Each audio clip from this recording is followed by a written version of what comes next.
Well, if you're hanging out with Vince that much from the get-go and you're going to be his number one guy, how did you guys, just develop your relationship? Because I always tell everybody, hey, man, you got to have a relationship with Vince because he's the boss.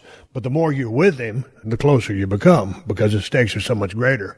So you're in there hanging out with the guy all the time. How long did it take for you guys to become close? Or what was the relationship or the dynamic of the relationship? Because, I've seen highs and lows between you two. Yeah, it's always been weird. It's always been like a love-hate relationship. That really didn't start until, I got too full of myself or he got too full of himself, one or the other. But that would have been like after WrestleMania 8 because you were headlining 7 of the 8 first WrestleManias. Right. And for me, I had known Vince, whatever it was, 78 or 77, 78, 79 when I first went up there, and he was the commentator.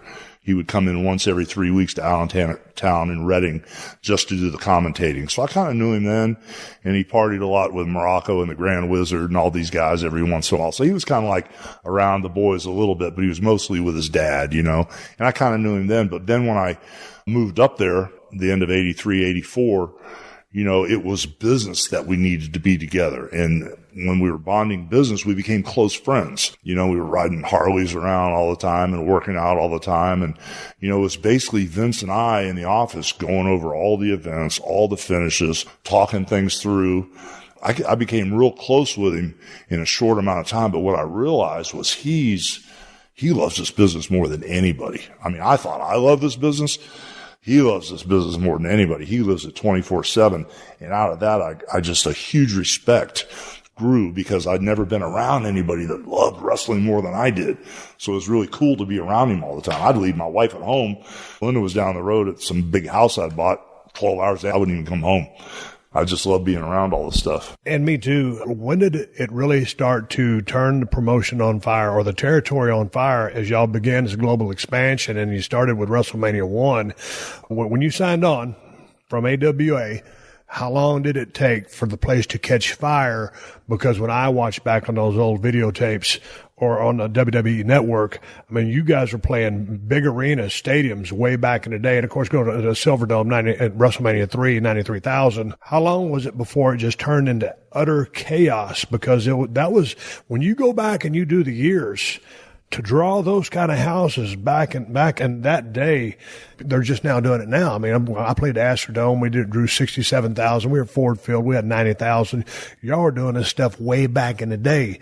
So how was that for you to go from humble beginnings, good money with Vern, but now all of a sudden you're the man and things start taking off? How long did it take to get there? No, it was instantly. Okay. I mean, it's almost like everything had built up, almost like something exploding, like a volcano or something. But for whatever reason, the backstory with the Rocky, and I'd been there before, we'd sold out Shea Stadium with me and Andre and Zbyszko and Bruno. And we'd had whenever I wrestled Andre, we had huge crowds because Andre was over like crazy.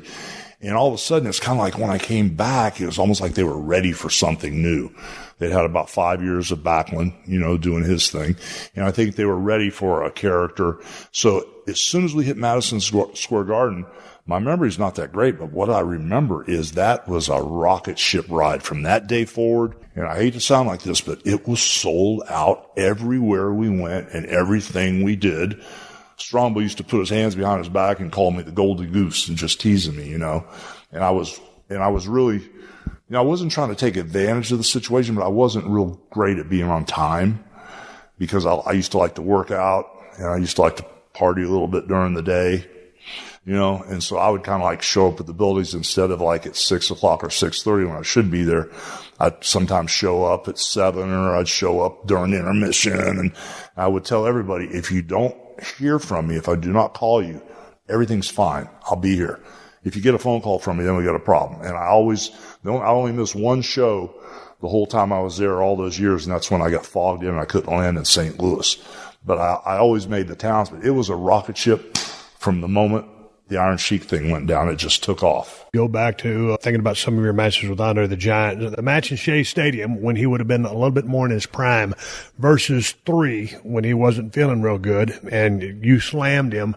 What was the difference between working Andre kind of, prime and then kind of post-prime, and just the magic or the mystique of working with Andre and the reality of it? There were two things that were different between Shea Stadium and then later on when Andre, like WrestleMania 3, when Andre had some health problems. The main difference was we were friends at WrestleMania 3. Shea Stadium, he didn't like me. And I was like, I had a hard time with it because I was booked with him everywhere.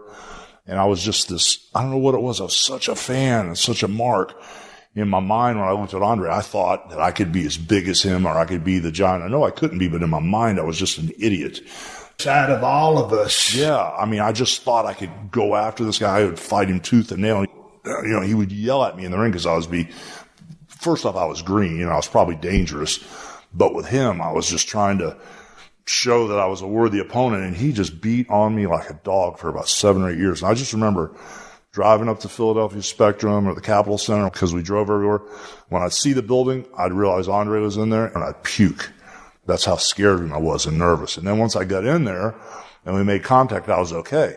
But by WrestleMania 3, we'd spent so much time in Japan together, and he saw me fight for my life over there because Japan back in the 70s was a lot different than it is nowadays. And he saw me fighting for my life over there when Inoki would call me up going, "Oh, we're shooting tomorrow," and all this Gotcha's boy Fujinami said, "Oh, we're going to have to shoot," and all this stupid crap they were doing, that Andre kind of like watched me. He goes, "Okay, this guy's okay. He's cool. He loves the business." Then we became really good friends. We were inseparable. So by the time we got to WrestleMania 3, we sat in the locker room all day. He drank a couple bottles of Crown Royal. I was sitting there, and I kept dumping mine because I couldn't keep up with him, when he wasn't looking. And thank God he didn't catch me or I'd have been dead. But we were good friends, And so when we went out to WrestleMania 3, I was really upset and worried about what we were doing in the finish, and Andre just kept telling me, "Don't worry." I asked him about the slam. "Don't worry. Am I going over? You going over? Don't worry." So I actually went out there not knowing what we were doing or what the finish was. Nothing. I've heard you say this 100 times. Yeah.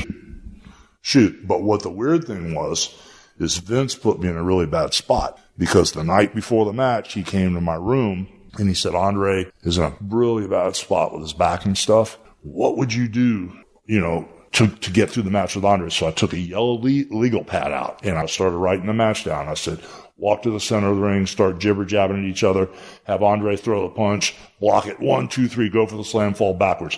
I wrote it all down. Step on me once, step on me twice, slam me once, slam me the second time, headbutt off his thigh. I wrote all the stuff down the whole time, keeping Andre next to the ropes. Even when I fell backwards with a slam, I wanted him close enough to the ropes where he could pull himself up. Everything I wrote down, the match from A to Z with a question mark on the finish, and I had to slam the match with a question mark. I gave it to Vince, and I said, "If you let Andre know I did this, I don't know how you're going to present him this, but I will be a fucking dead man." And I'm serious, because he does not like anything like this. He likes to call it in the ring. He doesn't want to talk. And if you show him I did this, I'm dead. Vince must have went and talked to him because everything I wrote down was exactly the way the match went. It's exactly what I wrote down is what we did. And the question mark for the slam, Andre yelled in the middle of the ring, "Slam!" About towards the end. And then he said, "Drop the leg." I dropped the leg. I didn't know if he was going to kick out or not. And he didn't kick out. Man, to me, I rewatched that match last night, and of course I've seen it a million times, and I saw it when it went down. But that was a genius match because for you to fire up after blocking his shot, a couple of punches, go for the slam, and of course when the way you fall down and you have to twist your leg out from under you from getting it crushed, and then to start selling that back, you're immediately, you don't need to be shined up. Right. I mean, in theory, you're the babyface, but you don't need to be shined up. You're fighting from underneath the entire match. Brother, it made so much sense. It was there from the moment we walked in the ring. If you would have ever wrestled me, that's what would have happened. We could have looked at each other and the roof would have blown off the place. You were so over at the time, and they hated me so much from trying to put WWE out of business for 10 years. They would have been great. But anyway, I'll get off that. one thing led to another. I got home, I called Vince Jr., and he said, I'm getting ready to take over from my dad, and I want you to fly into New York here. I want to talk to you about building my whole promotion and stuff around you and your character. And I said, nah, I'm not flying to New York. I go, if you want to talk to me, fly to Minnesota. So I was with my ex-wife, Linda, at the time, which we were engaged. I didn't want to be seen at the airport with him. Because, if Vern hears about this, he's going to go through the roof. Yeah, so anyway, Linda goes to the airport, and she goes, how am I going to recognize him? He's going to be some guy coming out. He's going to have a suit on with these big puffed-up shoulder pads.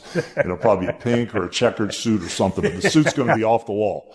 And sure enough, she grabbed him off the plane. We went to my house. We had a few drinks, you know what I'm saying? And about 4 or 5 o'clock in the morning, we shook hands. And for me to come back. And what he said he wanted to do was go into all these territories that the boundary lines had never been crossed and pipe our signal in there and then go in and try to draw some money and just kind of like slowly take over the whole United States and then internationally. So I said, you're going to sit up in the Eiffel Tower, and I'm going to go into Harley Race's backyard, and I'm going to go into Bill Watts' backyard. I said, sure, let's do it. You know, they can't, they're not going to kill me, you know. So, and I knew, you know, what I was kind of in for. So when Vince said that, you know, I was all up for it, and I just bought a house from Kathy Gagne in Minnesota. But I was supposed to be the first victim, and I dodged that bullet. Vern was pushing that thing real hard. She was a gorgeous-looking girl, beautiful body on her, but she looked just like Greg in the face. I couldn't deal with it. And she's a sweetheart. She's a good girl. I'm going to get heat for that. But anyway, I went ahead, and before Vince came in to Minnesota, I had just sat around in the pool with Vern and Nick Bockwinkel, and they had booked me in all the cage matches with Nick Bockwinkel all the way around the territory for the next couple months and all the main events. And I went home and then, you know, wrestled in Chicago, got the thing from Steve Taylor, called Vince. And so when Vince came in, we made the deal. Next thing I know, we're packing up shop from this brand new house I bought. And of course, I had to say, Dr. D's got to come with me. David's got to come with me. So me and David and his wife and Linda all moved up to New Haven and rented a house. And that was a circus in itself. But I went to Madison Square Garden, and I was supposed to win the belt that night. But before that happened, I made some TVs. And I went out there with Backlund, and we had a tag match against the Wild Samoans. And then after that, Backlund went to Vince Sr. He goes, I don't want to team up with Hulk anymore. And he drew a line in the sand. He didn't want to be my partner. He didn't want to be around me.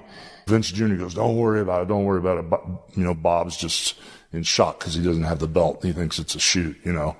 The night at Madison Square Garden, I'm in the garden, standing in the hallway, and Vince has those kind of glasses down on his nose, and he's clicking the quarters together, looking at me. Vince is here. Vince Sr.'s here. I'm here. And Bob Backlund's standing here, and he's covered with hives because he thought he was going to win the belt back from the Sheik, but plans had changed after I made the deal with Vince. So all of a sudden we're talking, and Vince Sr. is looking at me, and, you know, Bob Backlund speaks up, and he says, I don't think anybody should win the title that's not a real athlete.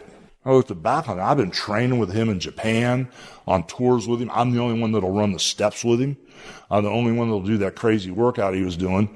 And he shot that angle on the spot that he didn't think I should win the belt because I'm not a real athlete, you know.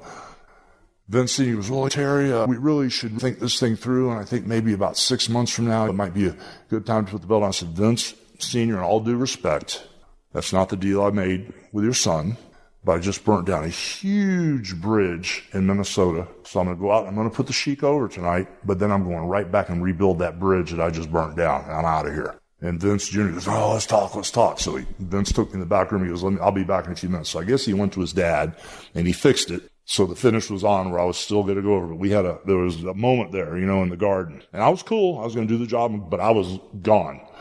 And Junior came back and said, hey, things are on plan and this and that and the other. And I went out and Iron Sheik did the job for me. Little did I know, Vern had contacted the Sheik and said, I'll give you $100,000 if you break Hogan's leg, you know. Shoot. Yeah. And so after that, Kaz goes, I can't believe it, but I did the best thing, you know. I did a businessman, you know, Vern wanted me to break your leg because Kaz broke in with Vern. Right. You know, and he broke in with Vern, so they were tight. So I got through it all on a whim and a wish, you know. Go back a little bit and talk about your relationship with Dr.